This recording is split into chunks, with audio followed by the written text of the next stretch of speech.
Hello everyone. आज applied mechanics की ये यूनिट चल रही थी जिसका नाम था मशीन। तो इस मशीन के पार्ट 4 में हम कुछ एमसीक्यू बेस्ड न्यूमेरिकल या क्वेश्चन के लिए डिस्कस करने जा रहे हैं। जो कि पहला क्वेश्चन दे रखा है वेस्टर्न बेसांतरी पुली। ठीक है, वेस्टर्न बेसांतरी पुली या घिरनी का वेगानुपात होता है। यानी वेस्टर्न की जो बेसांतरी पुली होती है उसका वेलोसिटी रेशियो पूछा है। वेस्टर्न्स डिफरेंशियल पुली का वेलोसिटी रेशियो, जिसका ऑप्शन नंबर ए ठीक है। ऑप्शन ए में दे रखा है 2 capital R upon capital R minus small r. ठीक है, तो वेस्टर्न की डिफरेंशियल पुली को आप मेरा डिस्क्रिप्टिव वीडियो पढ़े हुए हैं उनको थोड़ा सा देख लें प्ले करके, तो आपको आइडिया लग जाएगा कि वेस्टर्न्स डिफरेंशियल पुली क्या होती है। और इसका वेलोसिटी रेशियो यहाँ तो डायरेक्ट मैंने फार्मूला बता दिया। अभी आपको दिखाने की कोशिश करूँगा कि वेस्टर्न डिफरेंशियल पुली किस तरह से होती है। ठीक है, तो अभी मैं बताऊँगा यहाँ पर। ठीक है, अभी फ़िलहाल ऑप्शन नंबर ए आपका करेक्ट है, तो यहाँ पर हमने टिक लगा दिया ऑप्शन नंबर ए पर। ठीक है, और अब देखते हैं वेस्टर्न बेसांतरी घिरनी का वेगानुपात होता है। ठीक है, वेस्टर्न फिर दोबारा से वही क्वेश्चन रिपीट किया है, लेकिन आंसर थोड़ा सा यहाँ पर देख लीजिए। आंसर में थोड़ी सी क्या, यहाँ पर आंसर कौन सा सही है? यहाँ आंसर सही है इस ऑप्शन नंबर 1, यानी 2T1 upon T1 minus T2। ठीक है, ये है क्या? तो वो आपको यहाँ पर देख लीजिए ये क्या है। ठीक है, ये T1 है बड़े गियर पर दांतों की संख्या, और T2 है छोटे गियर पर दांतों की संख्या। ठीक है, तो वेस्टर्न की जो डिफरेंशियल पुली होती है उसको मैं, चलिए आपको एक बार वेस्टर्न की डिफरेंशियल पुली का थोड़ा सा डायग्राम दिखा देता हूँ यहाँ पर। ठीक है, ये आपका वेस्टर्न की डिफरेंशियल पुली का डायग्राम है। तो इसमें क्या होता है, देखिए यहाँ पर एक ये जो आपको दिख रही है, ठीक है, ये एक पुली ये है और एक इसके अंदर है। ठीक है, एक का व्यास ज़्यादा है और एक का व्यास कम है, यानी दो डिफरेंट डायमीटर की अलग अलग पुली हैं। एक सेम पुली ब्लॉक पर एक सेम एक्सल के साथ अटैच है। ठीक है, यानी ये दोनों जो पुलियाँ हैं, ठीक, दोनों पुली क्या हैं भाई, दोनों पुली एक एक्सल पर हैं। एक्सल क्या है? एक ही, इनका धुरा एक ही है, एक ही धुरे पर एक ही पुली ब्लॉक में दो पुलियाँ अलग अलग व्यास की ये लगी हुई हैं, और एक पुली नीचे लगी हुई है ये। और इस नीचे वाली पुली के पुली ब्लॉक के साथ एक लोड अटैच है जिसको हमें उठाना है। ठीक है, तो यहाँ पर क्या करते हैं, इसमें एक एंडलेस डोरी का यूज करते हैं। एंडलेस डोरी का मतलब ये हुआ कि जिसका कोई अंत ना हो, है ना, ऐसी डोरी का यूज करते हैं। तो देखिए डोरी आपकी जो स्टार्ट होती है, ठीक है, स्टार्ट डोरी कहीं से आप स्टार्ट कर लीजिए। ठीक है, मान लीजिए आप यहाँ से स्टार्ट कर रहे हैं, ठीक है, तो यहाँ से ये गई डोरी। ठीक है, और यहाँ से देखिए ये गई डोरी है ये, और यहाँ से ये छोटी वाली पुली से होती हुई और यहाँ पर ये नीचे वाली पुली पर इस तरह से अटैच है। एंडलेस डोरी है। ठीक है, इसको एंडलेस डोरी बोलते हैं। और जो भी प्रयास हमें लगाना होता है वो इस पॉइंट पर लगाते हैं यहाँ पर। ठीक है, तो दो अलग अलग ये हमारे पास पुली हैं। ठीक है, इनकी त्रिज्याएँ, अगर बड़ी वाली पुली की त्रिज्या की बात करें तो आर, और छोटी वाली की ये स्मॉल आर। ठीक है, अब क्या होता है, कभी कभी क्या है, यहाँ पर जो पुली है इस पुली के ऊपरी परिधि पर कुछ दांते बने होते हैं, ऐसे दांते। ठीक है, दांते बने होते हैं। अंदर वाली पुली पर भी दांते बने होते हैं, और यहाँ भी क्या है, दांत बने होते हैं कुछ इस तरह से। तो ये डोरी यूज ना करके यहाँ पर हम क्या करते हैं, चेन का यूज करते हैं, कोई चेन। ठीक है, तो यहाँ पर जो डोरी जो पुली बड़ी वाली पुली है, इसमें इस पर जो टीथ बने होते हैं उनकी संख्या हम मानते हैं T1, और जो अंदर वाली पुली है इस पर जो दांते होते हैं उनकी संख्या T2 अगर एज्यूम कर लें, तो आपको ये जो न्यूमेरिकल ये क्वेश्चन जो था अभी, ठीक है, क्वेश्चन नंबर 2 जो था, वेस्टर्न बेसांतरी घिरनी का वेगानुपात यानी वेलोसिटी रेशियो। ठीक है भाई, वेगानुपात होता है, तो इसका ऑप्शन नंबर ए ठीक है। क्या है? 2T1 upon T1 minus T2। ठीक, तो ये मेरा डिस्क्रिप्टिव वीडियो आप देखेंगे तो आपको बहुत ज़्यादा क्लियर हो जाएगा, लेकिन फिर भी आपको आइडिया मिल गया होगा। अब बात करते हैं यहाँ पर थर्ड क्वेश्चन की। ठीक है, थर्ड क्वेश्चन में आपका है वेस्टर्न की बेसांतरी घिरनी में बड़ी पुली की त्रिज्या 15 सेंटीमीटर तथा छोटी पुली की त्रिज्या 14 सेंटीमीटर हो तो वेलोसिटी रेशियो ज्ञात कीजिए। ठीक है, तो वेलोसिटी रेशियो निकालने के लिए हमारे पास फार्मूला हमें पता है। यहाँ पर चूँकि जो क्वेश्चन में रेडियस की बात की है, तो वेलोसिटी रेशियो देखिए फार्मूला हमारे पास क्या होता है वेलोसिटी रेशियो का, अभी आपने देखा वेलोसिटी रेशियो का फार्मूला ये है, ठीक है। वेलोसिटी रेशियो बराबर होता है 2r upon r minus are, ठीक है। तो 2 और यहाँ पर r जो बड़ी वाली गिरनी है या पुली है उसकी रेडियस दे रखी है 15 और 15 माइनस 14, ठीक है। इसको हम सॉल्व कर लेंगे, सीधी सीधी हमने वैल्यू लगा दी और ये हमारे पास आंसर क्या आ गया 30। तो हमारे पास ये ऑप्शन नंबर 20 का ठीक हो जाएगा, ठीक है भाई, ऑप्शन नंबर 20 का ठीक हो जाएगा। तो ये हमारे पास इस तरह से हम क्वेश्चन सॉल्व कर लेंगे, ठीक है। क्वेश्चन नंबर 4 क्या है, साधारण पहिए एवं धुरे, ठीक है, के लिए वेगानुपात यदि r बराबर क्या है पहिए की त्रिज्या और स्मॉल r क्या है धुरे की या धुरी की त्रिज्या, ठीक है। तो ये क्या सिंपल व्हील एंड एक्सेल पर आधारित क्वेश्चन है। Simple and wheel and axle के लिए मैं आपको दिखा दे रहा हूँ, ठीक है।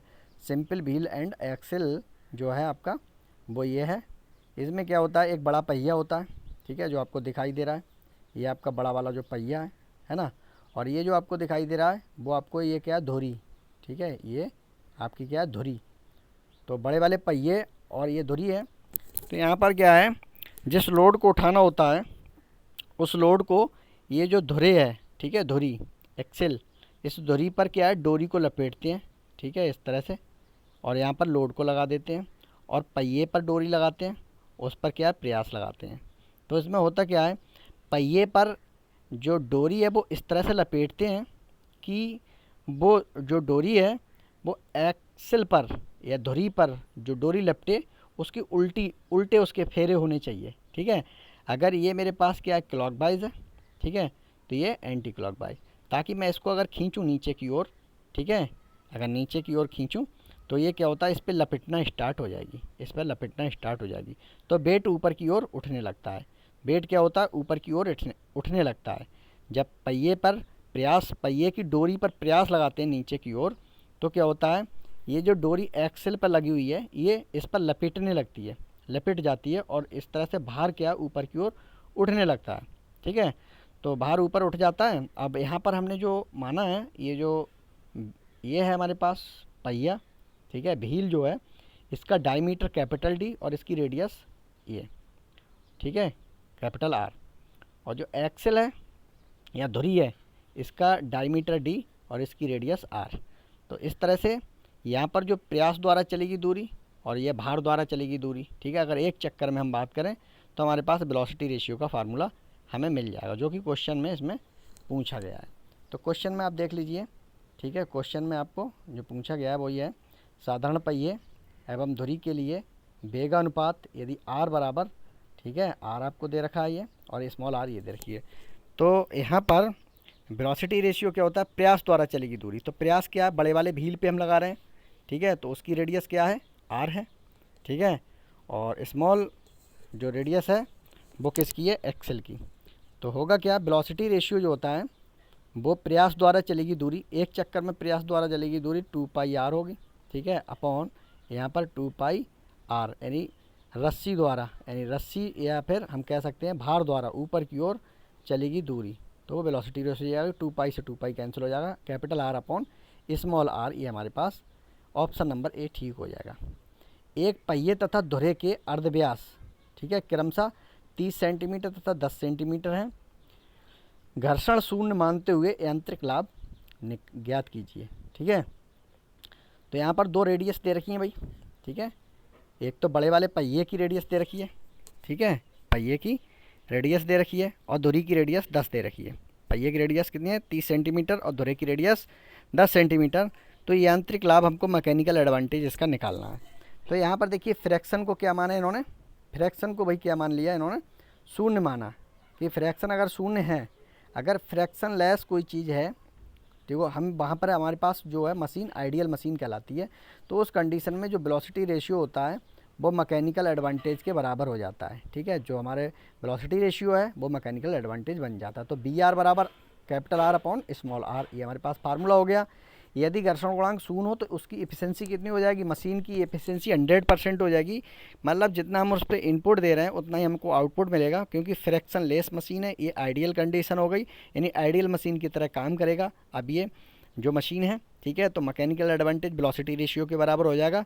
तो हमारे पास यहाँ पर मैकेनिकल एडवांटेज का फार्मूला सेम वेलोसिटी रेशियो का हो जाएगा, capital R upon small are.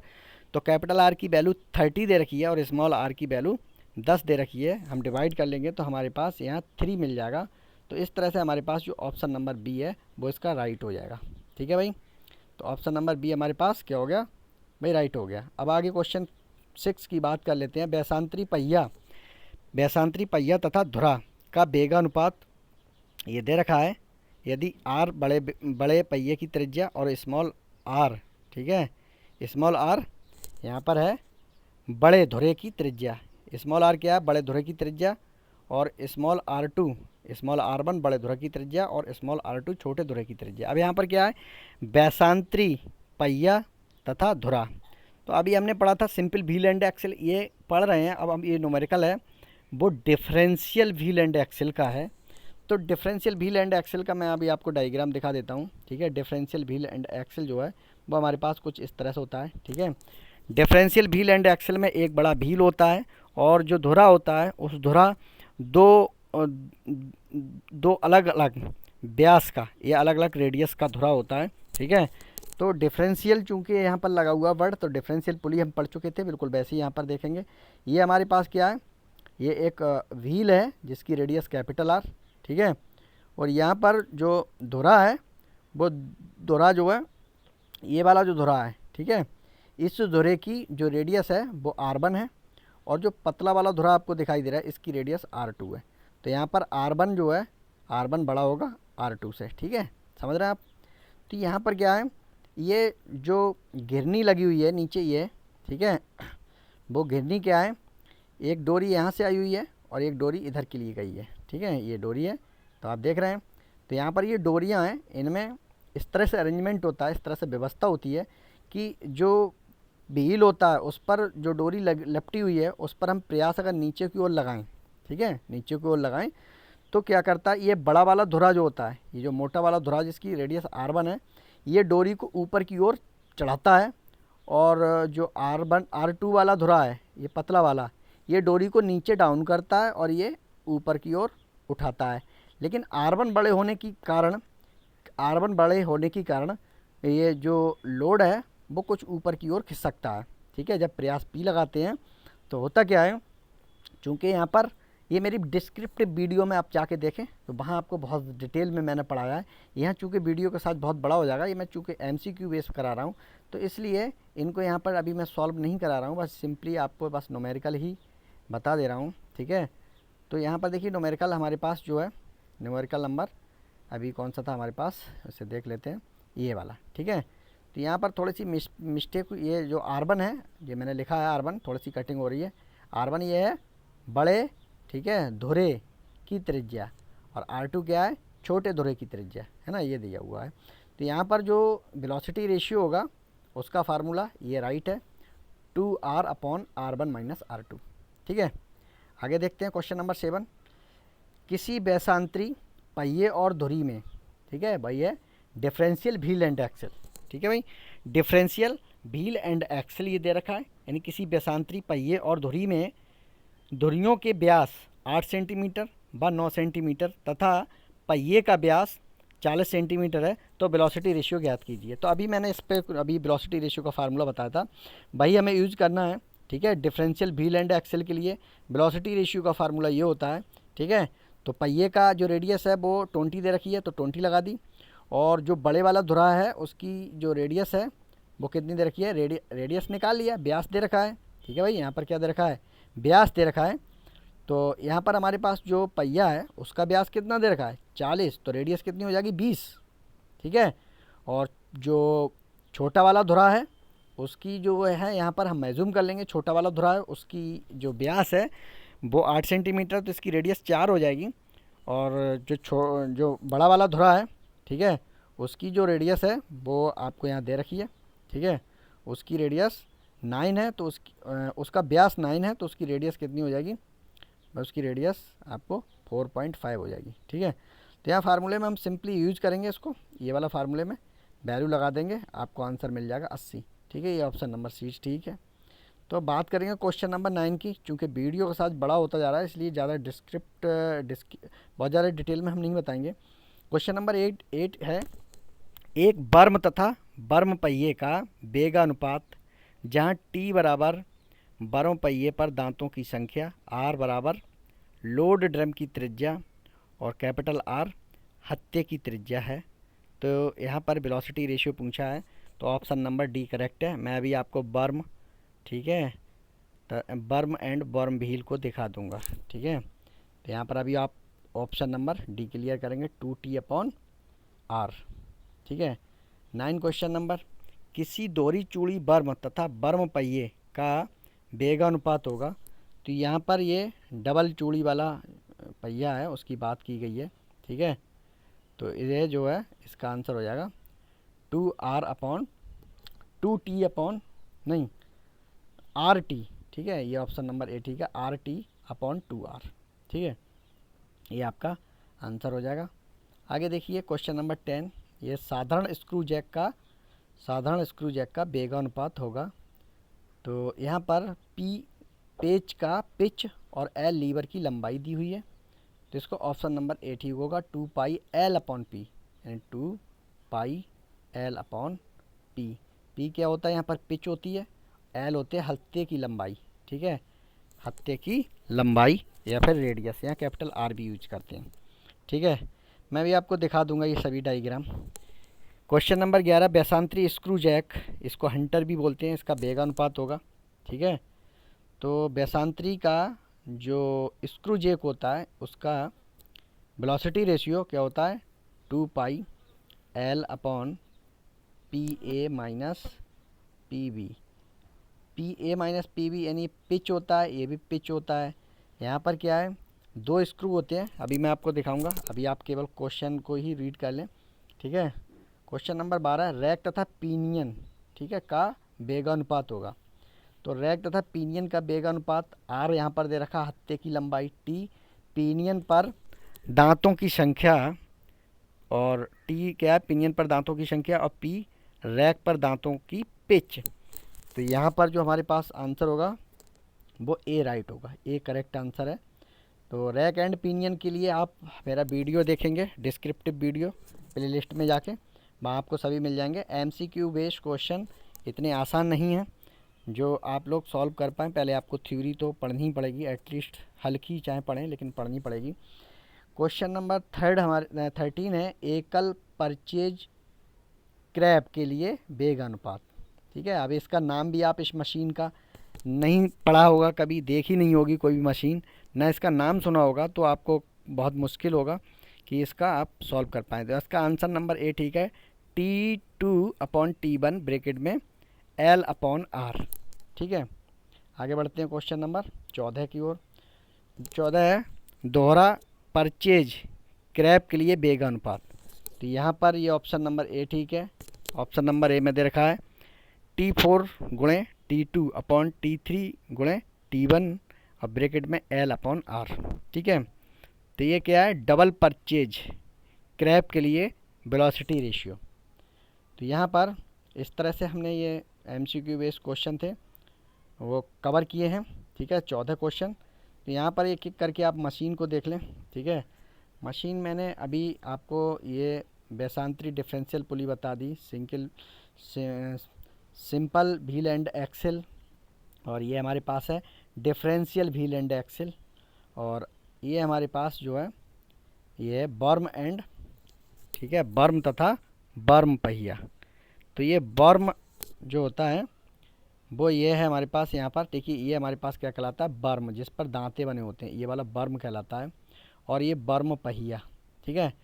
बर्म पर एक हैंडल लगा होता है ये, जिसकी रेडियस आर मैंने कही है, ठीक है। इस पर ये हत्था लगा है, ठीक है।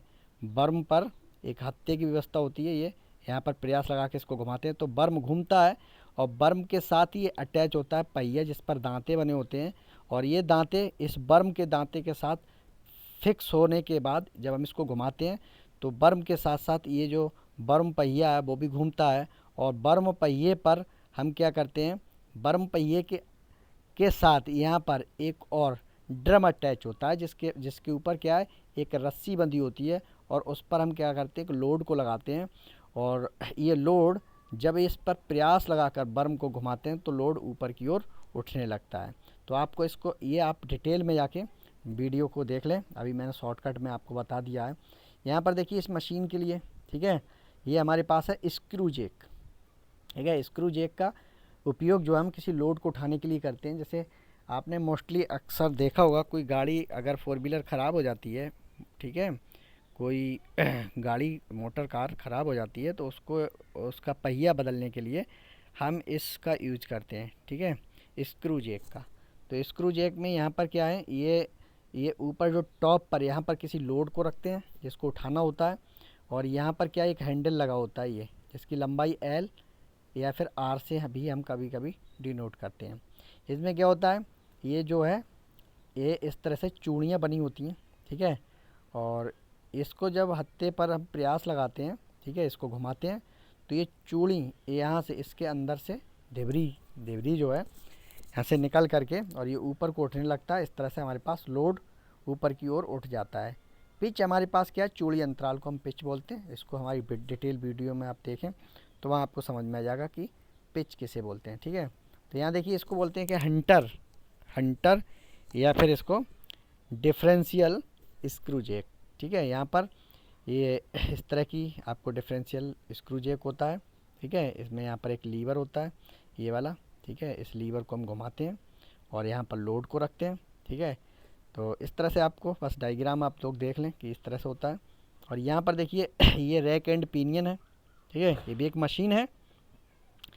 ये भी आपकी क्या है, एक मशीन है, किसी लोड को उठाने के लिए इसका प्रयोग करते हैं। ठीक है। यहाँ पर ये पिनियन जो है, ये इस पर दांते बने होते हैं, और यहाँ पर एक लगी होती है रैक, ये इस पर दांते बने होते हैं। यह एक पिनियन के साथ हत्था अटैच होता है। इस हत्थे को हम जब पैर प्रयास लगा के घुमाते हैं, ठीक है, तो यहाँ पर जो हमारे पास ये रैक है, रैक के साथ एक ये लोड लगा होता है, और जब हम इस पर प्रयास लगाते हैं तो लोड ऊपर की ओर उठने लगता है। इसको बहुत ही ज़्यादा आप डिस्क्रिप्टिव वीडियो में देखें, आपको क्लियर एक सेपरेट वीडियो में मैंने बताया हुआ है। और ये भाई आपको यहाँ पर सिंगल, ठीक है, ये दे रखा है आपको सिंगल पर सिंगल परचेज बेंच या क्रैब, ठीक है। ये आपको सिंगल परचेज बेंच क्रैब होती है, इसका ये डायग्राम है, इसका डिटेल वीडियो आप देख लेंगे, ठीक है। ये डबल क्रैब, ठीक है, परचेज बेंच होती है। तो ये आपके सभी डायग्राम इस तरह से हो गए, और आप लोग इसको नोट कर लेंगे और इसको देखेंगे तो आपको समझ में आ जाएगा, ठीक है। और कहीं आपको कोई प्रॉब्लम आ रही है तो मुझे कमेंट करके बताएं, ठीक है, मैं आपको आपकी समस्या सॉल्व कर दूंगा, ठीक है भाई। तो बस मिलेंगे अगले वीडियो में, तब तक के लिए थैंक यू।